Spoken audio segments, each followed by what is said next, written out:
வணக்கம். ஜமாபந்தியில் வருவாய்த்துறைக்கு மட்டும்தான் மனு தரணுமா அல்லது எந்தெந்த துறைக்கு மனு தரலாம் அப்படின்னு ஒருவர் கேட்டதற்கு எனக்கு தெரிந்தவரை சுமார் 35 துறைகள் உள்ளது.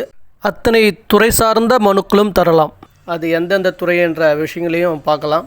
வருவாய்த்துறை, பிற்படுத்தப்பட்டோர் மற்றும் சிறுபான்மையினர் நலத்துறை, உணவு வழங்கல் துறை, உதவி ஆணையர் கலால் துறை, ஆதி திராவிடர் நலத்துறை, தாட்கோ துறை, மாவட்ட மாற்றுத்திறனாளிகள் நலத்துறை, விளையாட்டுத்துறை, கல்வித்துறை, காவல்துறை, வளர்ச்சித்துறை, வேளாண்மைத்துறை, தோட்டக்கலைத்துறை, தீயணைப்பு மற்றும் பேரிடர் மீட்புத்துறை, கருவூலத்துறை, இந்து சமய அறநிலைத்துறை, மாவட்ட தொழில் மையத்துறை, மின்சாரத்துறை, வேலைவாய்ப்புத்துறை, சமூக நலத்துறை, பொதுப்பணித்துறை, சுகாதாரம் மற்றும் குடும்ப நலத்துறை, இதுபோன்று இன்னும் சில துறைகள் உள்ளது. பிடித்திருந்தால் லைக் பண்ணுங்க, கமெண்ட் பண்ணுங்க, ஷேர் பண்ணுங்க, மறக்காம சப்ஸ்கிரைப் பண்ணுங்க. பக்கத்தில் இருக்கிற பெல் ஐக்கனை கிளிக் பண்ணுங்க.